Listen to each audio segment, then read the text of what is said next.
Okay, today we are taking a super visual journey into something we all deal with, conquering the modern epidemic of burnout, anxiety, and just feeling totally overwhelmed. We're actually going to look backward to move forward. We're tapping into ancient Eastern wisdom, from the disciplined path of the samurai to the deep, profound stillness of Vedic meditation, to completely rewire how we approach our everyday lives. So looking at our agenda, we'll start with the modern struggle, then move right into cultivating inner stillness and the yoga of action. After that, we'll explore the way of Kaizen, ground it all in mindful living and health, and wrap it up by integrating this ancient wisdom. We're blending all of this together to build a really comprehensive guide to a better, much more focused life. Section 1. The Modern Struggle. To understand the cure, we really have to understand the disease first. So why exactly do we feel so overwhelmed today? Think about this for a second. Why do 95% of diets and long-term plans just completely fail? We always want to blame our own willpower, right? But the reality is, we are literally fighting biology. When you try to force change by fighting your body, like, say, drastically cutting calories, your metabolism just slows way down. And your hunger hormones, like ghrelin, absolutely skyrocket. Your body goes into full-on survival mode. So this modern struggle, it's really defined by this constant, exhausting battle against our own nature. There is a massive difference in how we approach these goals mentally. Basically, our modern anxiety stems directly from being entirely outcome-obsessed. We spend just enormous amounts of energy trying to control results we don't even own, things like market shifts, changes at work, or what other people think of us. Then, when reality doesn't perfectly match our expectations, we crash and burn out. But ancient philosophies? They teach us to be entirely action-oriented, focusing all our energy purely on the present effort. It's a total game changer. Moving to Section 2, cultivating inner stillness. Because to make that shift from obsessing over outcomes to focusing on our actions, we literally can't master our lives until we master our own internal landscape. Ancient texts talk about the untrained brain as the monkey mind, and it's such a perfect image. It's this chaotic whirlwind of thoughts, swinging wildly from branch to branch. One minute you're stressing about tomorrow, the next you're regretting something from yesterday. And that is exactly where mindfulness comes in. It acts like a massive anchor in a turbulent sea, stopping us from getting swept away by this constant, totally exhausting stream of cognitive noise. I love this comparison. Just like Doctor Strange discovering the vastness of the multiverse, meditation lets us realize that we are not just the fleeting thoughts popping into our heads. By meditating, we get to step back and become the silent cosmic observer of our thoughts, rather than being the victim drowning in them. We're creating that crucial space between a stimulus and our reaction. And modern science backs this up beautifully. fMRI studies from neuroscientists like Richard Davison prove this isn't just some nice metaphor. Meditation literally rewires the physical structure of your brain. We see actual increases in gray matter in the hippocampus and prefrontal cortex. Those are the areas absolutely crucial for learning, memory, and focus. And at the exact same time, we see a massive drop in cortisol, our primary stress hormone.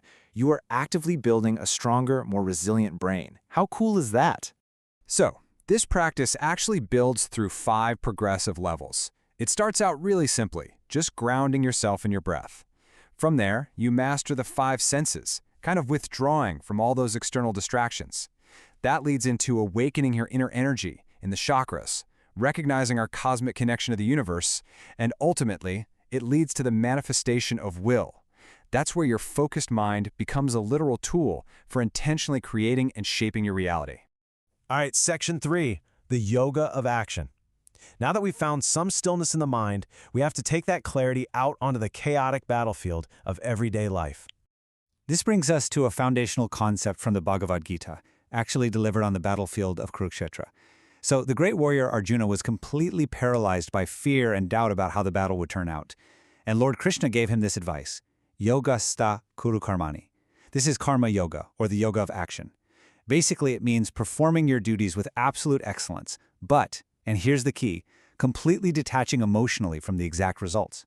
Your focus is 100% on the integrity of the action itself. So what's the big takeaway here? It's all about drawing a really precise boundary between what we control and what we don't. Think about it. We completely control our effort, our preparation, our daily discipline, and our attitude. But we absolutely have to let go of final results, market forces, or how other people react to us. The second you recognize this, it instantly eliminates that exhausting cycle of hope and fear, and it just frees you up to perform at your absolute best. Which brings us to Section 4, the way of Kaizen. Let's take this incredibly powerful action-oriented mindset and apply it to the concept of self-discipline. Let's look at the story of Yuki. He was a lazy samurai who basically wasted his entire life dreaming of greatness, always waiting for that perfect moment to start training, but he never actually did the work. Contrast his utter failure with the legendary swordsman Miyamoto Musashi. Musashi mastered the discipline of Kaizen, which is the way of making small, continuous improvements. It shows us that greatness is absolutely not born from sudden bursts of motivation. It's built through the quiet, humble rhythm of daily repetition, even on the days you really don't feel like doing it. The great samurai teacher Yagyu Munenori warned, "The sword that waits for perfect conditions never leaves its sheath." That is just such a profound reminder. Because guys, motivation is not the spark that creates action. That's a huge modern myth. Motivation is actually the flame that follows action. Momentum is what creates energy. So we really have to learn how to just step forward and take action despite all that internal resistance. Moving to Section 5, Mindful Living and Health. Let's ground all these high-level philosophies into physical reality and look at how one specific culture seamlessly applies them today. Okay, this data is staggering. Japan has an obesity rate of just 4.5%. To put that in perspective, that is nearly 10 times lower than the US. And get this, only 3% of Japanese people even have a gym membership. They stay effortlessly slim without starving themselves or practically living in a gym. And that proves something huge. Long-term physical health is way less about brute force willpower and much more about mindful environmental design. They achieve this through some brilliantly simple daily habits.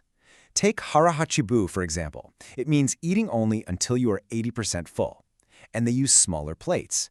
This completely combats that psychological unit bias that tells our brains we have to finish whatever is in front of us. Plus, they consume about half the sugar of Americans, which lets their taste buds actually appreciate natural sweetness. Add in structured, predictable meal times, and their hormones naturally balance out, completely eliminating that awful urge for random emotional snacking. And when we look at how they move, the Japanese utilize something called NEAT, non-exercise activity thermogenesis, which is just a fancy way of saying they move naturally. They don't usually block out a grueling hour to aggressively work out. They walk to the train, they take the stairs, they ride a bike to work. It's natural motion seamlessly built right into their lifestyle, burning massive amounts of calories without any of the stress or guilt we usually associate with gym culture. Finally, Section 6, Integrating Ancient Wisdom. Let's look at how we can actually combine the stillness of the mind, the detachment in our actions, and the mindful care of the body. The absolute ultimate integration of all this ancient wisdom into modern life boils down to one super simple habit: how we eat. Respect the meal, respect the moment. In Japan, meals are treated with real mindfulness. That means no phones, no scrolling, no multitasking, none of it. By just slowing down and removing all those distractions, you reconnect with your body's natural signals. You're literally turning a mundane, everyday necessity into a really powerful anchor for inner stillness. So, as we wrap up this explainer, I want to leave you with a bit of a challenge. Are you acting like Yuki, the dreaming samurai, just sitting around waiting for the perfect conditions and the perfect motivation to finally start your journey? Remember, the sword that waits for perfect conditions never leaves its sheath. Don't sit around waiting to feel inspired. Ask yourself right now, which one of these small, ancient steps are you going to commit to taking today?